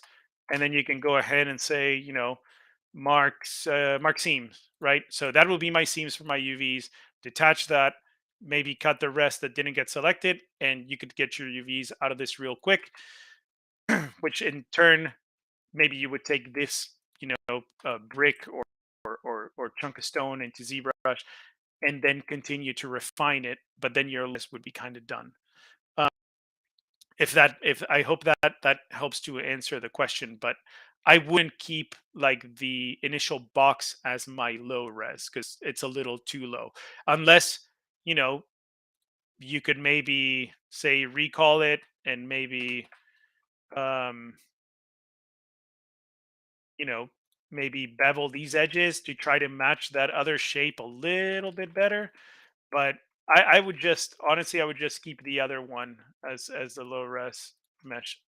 Uh,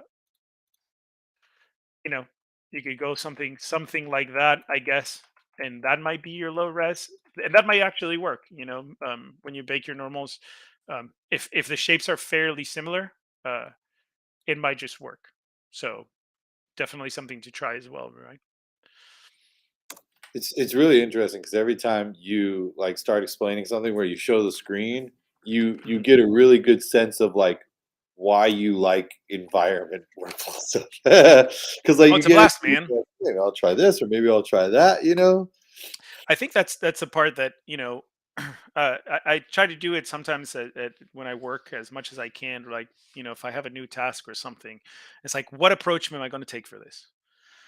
Right? Instead of diving right in, it's like what can maybe get me either to the finish line quicker or to an initial um, let's say an initial block out or something that is already that I can start putting in the engine and iterating, right? Because sometimes, like at the end of the day, like everything's going to end up, if you're making a game, it's going to end up in the engine and you're going to want to see it there, right? So I want to try to iterate quickly to make sure that I see it in engine quickly before I start making it super detailed and completely textured.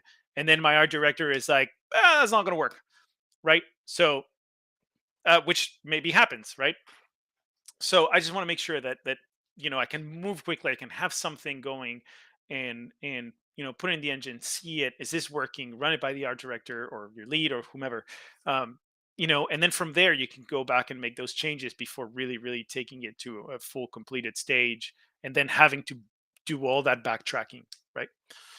um, That actually brings up an interesting question because I think anybody in any creative field can relate to, if you have a superior and you work on something, there's like a mhm. level of like attachment that you almost shouldn't have with something, right? Because if you get too attached to it and then you show it to them, they're not attached to it the same way that you are, so you they might know think it the same way.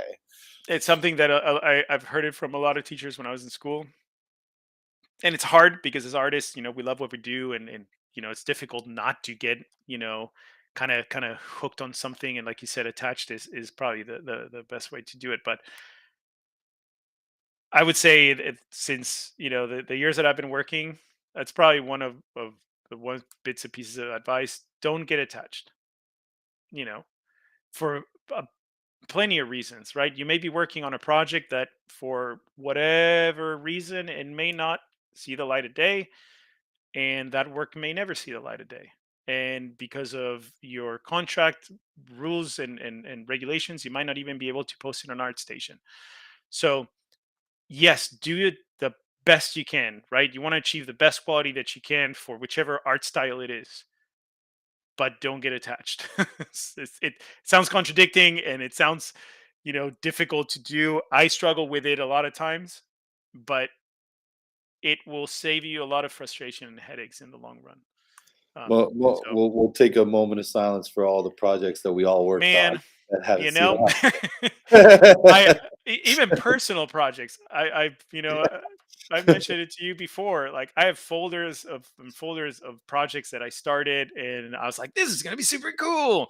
And then I decided that I like my weekends too much, and I don't, you know, and they're there, and I look back at them and I just like, okay, am I ever going to get back to this? No. Is it taking too much room in my hard drive? Yes. Delete. It's okay. Oh, It's it's all right. It'll be okay. It's just, gonna be okay. it's just We'll appear. polygons, man. So back to some more Yes. questions from the Yes, chat. please. They were asking if the moon in your Unreal scene was HDRI. Now I'm assuming that's going to mean something to you, but for those of us that don't know, what exactly is HDRI? So it is, well, I'm gonna put it in very simple terms. Okay. It is something that I bought from the marketplace in Unreal. It's called Ultra Okay. Dynamic Sky. For the reason that I did that is because, like I said, sometimes I don't want to spend too much time making a skybox, or just r- that uh, uh, plugin. I guess you would call it. I guess um, it's really cool. I again sometimes I'm a kind of like a big fan of, if I don't by any means go and buy everything from marketplace, because you know what's the point then, but of going to an art school. But certain things that are outside of my wheelhouse, like maybe very like particular things about lighting, or setting up lighting and things like that that maybe are a little bit outside of my scope, I just find whatever will get me to get a good result. And Ultra Dynamic Sky is a really really cool plugin. It is $40, I believe. Um, but again, it gives me a cool result. It has a lot of really cool options. Like you can click a button and get like some auroras. It's really nice and very cool. So I took that. Is it using like if by HDRI, like I'm guessing they're talking about like an actual full HDRI image? I do not know. They do have different images and HDRIs, I believe, for the cube maps, but it is a pretty big setup. If you buy it, you can actually dig into all the blueprints and all that kind of stuff on how it's built, and then maybe dissect it in there a little bit more. I did not take the time to do that, but if it's something that anyone's interested, I'd highly recommend checking it out because it is pretty neat. You didn't take the time because, as you've already stated, you enjoy Love your my weekend. weekends, man. I love Yes, your weekends. love my weekends. Love my weekends. We So got two more for you. yes, Um, please. so with the tree, I think they're kind of mentioning it there. If you were going to retexture it, how would you retexture the tree in Substance Painter? Sure, absolutely. So if it was in Substance Painter, I would take the tree. I would tweak it a little bit because, like I said, maybe the UVs are not bad. But if you want to rearrange them however you want to retexture them, it's not that complicated.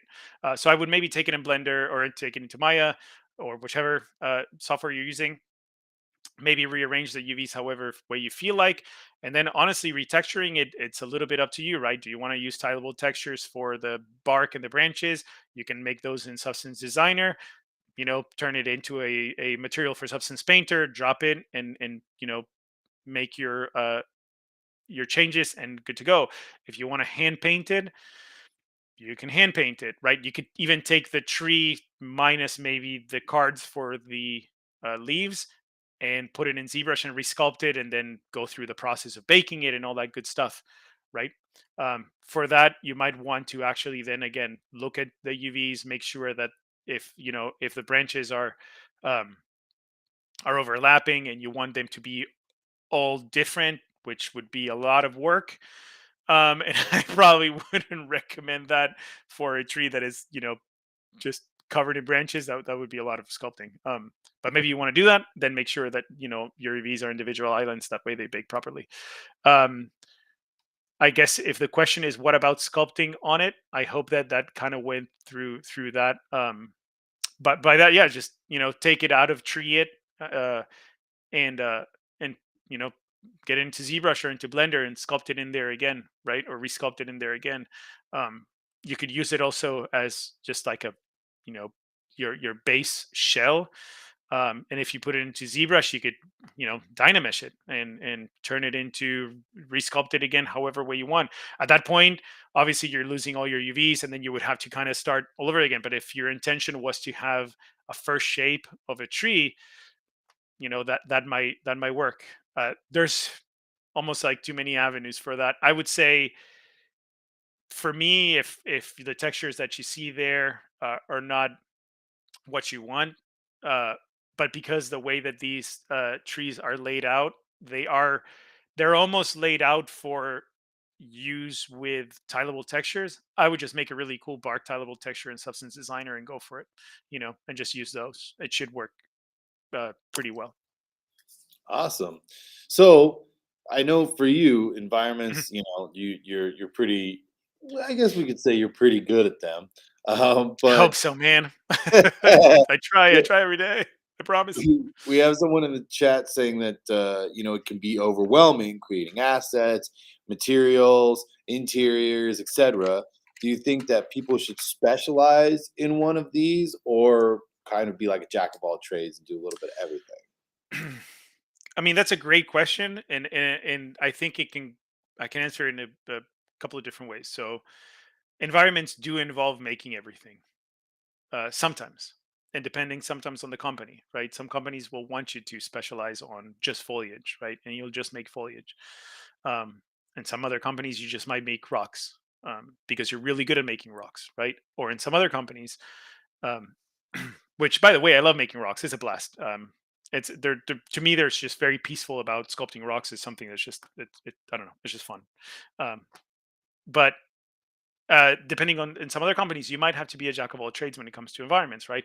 It'll be a matter of what task you receive. So, hey, if you're making some kind of sci-fi futuristic uh, city, you might be tasked with making buildings or vehicles or props that populate the area. So all those may be different, and all those may require different approaches, right? um, and then maybe in that same futuristic city they have a giant greenhouse, so you might have to make the greenhouse as well as all the plants inside of it, right? So it really depends, where like how companies choose uh, to split that in when it comes to making environments. I wouldn't get overwhelmed by the thought of it beforehand. Just wait until you have to do it. Yes, it takes a lot to make environments, and it's a lot of bits and pieces, right? But you won't have to make all the bits and pieces at once. You'll have to make something first, and then something else, and then something else.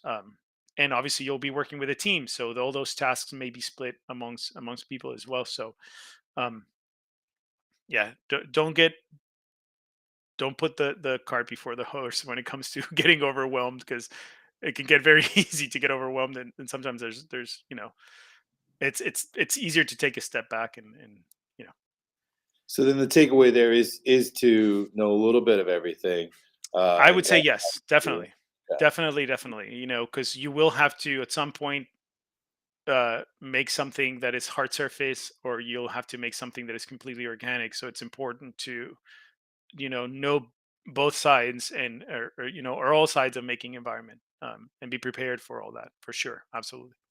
Yeah, and it's really good that you enjoy making rocks because some people take that for granted. Come Love on. it. Tons. Yes. I can hear you all laughing in the chat. Don't worry, I know You you love know? that terrible joke. Yes. Um, which industry professionals do you aspire to be like as an environment artist, and what is it about them that ignites a fire in your belly? I just want to take a quick second and say, I guess this is Giselle. I don't know if that was a fairy tale reference, but if it was, I see you.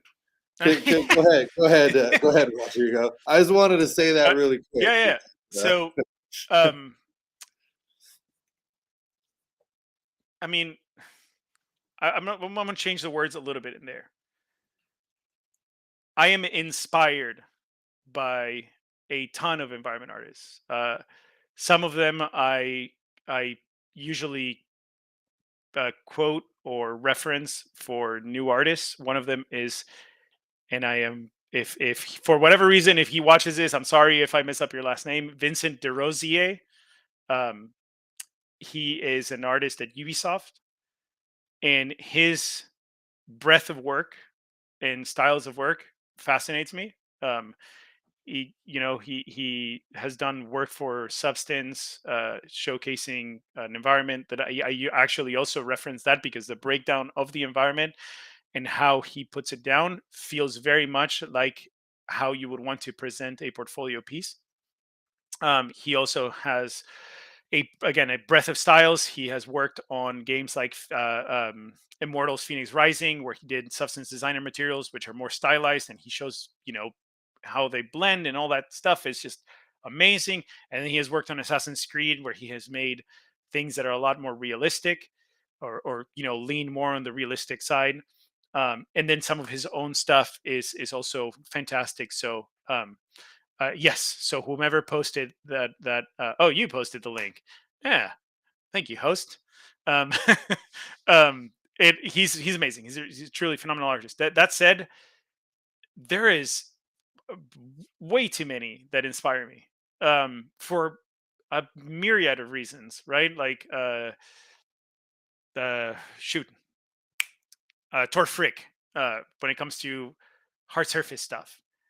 And if anyone has played the game The Ascent, he kind of art directed a lot of it, and you can feel in the ships and in the weapons all of his art style and the influence of his art styles and how he puts things together. It's like it's phenomenal stuff. So as far as I aspire to their quality and their level and their just brilliance when it comes to making art, but they truly just inspire me more than anything. I also mentioned this whenever I can. It's easy to get discouraged. Sometimes I open ArtStation in the morning. It's like, oh my god, everyone's so good, right? It just kind of, but it's not about getting discouraged about that. It's actually letting that inspire you, because everyone that has gotten to that point has gone through the same process of maybe at first, you know feeling like their work wasn't good, and then they just powered through it and they learned and they practiced and they keep doing it and they got that great, right? So don't get discouraged. Don't feel like that's not, something that you can't achieve. Be inspired, use it like they mentioned to ignite a fire in your belly and go for it, right? Because it's just doable. And like I said, now more than ever, with so many options available, that are free and available to us, there is almost no excuses, right? Just go and do it. That's it. So um I hope that answers that question. That was awesome. I mean, I think from the get go, again, like we had said at the beginning, your goal really with this stream was to again give people the permission to start creating and help them kind of jumpstart that, right? A lot of people Yeah, find a absolutely. lot of this really daunting, you know, um, but it's Yeah, and exciting to it's see this. yeah, and you're absolutely right. It can be daunting to know that there is so many avenues to do things and to learn. But uh, don't be. Start small. Start with something that you can start learning and focus on that and go through that. Right. Learn how to model in one software and how to model and texture and then slowly build upon that. Right. And then you can expand and expand. Like I I know when I had the chance to learn a lot of different softwares, but it was also a 2-year process. That it was very intensive, and it was every day, right? Just being there every single day, just powering through it, right? So, uh, if that's not the case, but you want to do it in your own time, just definitely focus on something, right? And focus on something and try to master that, and then move on to the next, and then move on to the next. So it you know, um, I don't know. I got lost, but yes, No, hey, I'm enjoying it. learn. So Learning if is amazing. people want to get lost with you, Yeah. where do they follow you? Where can we get more info on you? Where can we get some more of this inspirational? Oh Uh, man, I unfortunately, and unfortunately, I'm not super big on social media. I but you do apologize have in a advance. art I have stream. I have ArtStation, so by all means, yes, ArtStation. Yep, that's the one. Go in there, and then I use LinkedIn just because it I do believe that also a huge and important part of um, you know the industry and everything is networking. It feels like it happens probably in a lot of industries as well, but in games, and I'm sure maybe it happens in film. The whole 6 degree of separation thing, where everyone knows everyone, is very true. And it's great to be able to expand that network and reach out to people and ask them for feedback, or hey, I just finished this project, and what do you think, right? And don't be afraid, right? Like if they'll answer, they answer. If they don't, it's okay, but don't be afraid, because sometimes they will answer and you'll get some really good stuff out of it. And if anything, you might strike a conversation with someone that you might end up working with in the future, or whichever the case. So it's always helpful and good. But yeah, ArtStation, LinkedIn. um Awesome. And I'll then give you my phone number, but just kidding. and then if somebody really enjoyed today's stream and they want to learn more specifically from you, is there anywhere else that they could go for that? Um, I don't. Again, I apologize. I don't have like a YouTube channel or something. I am happy to, uh, Maybe a carve. maybe a workshop of some kind? I Oh yeah, yeah, yeah. I've been I have an open workshop video. I am sorry. I should be promoting that. Oh my god.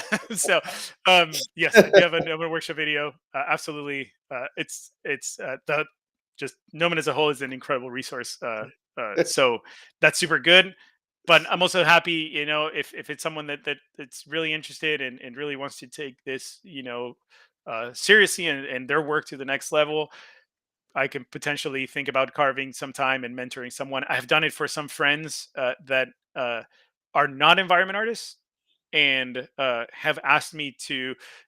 They kind of started their own solo development thing, and they kind of want to learn uh, other specialties aside from their own, and art being one of them. And they have come and asked me, it's like, hey, you know, can you help me learn Substance Painter or something? And I was like, yeah, sure. And I made videos or something, and we spent some time talking, over,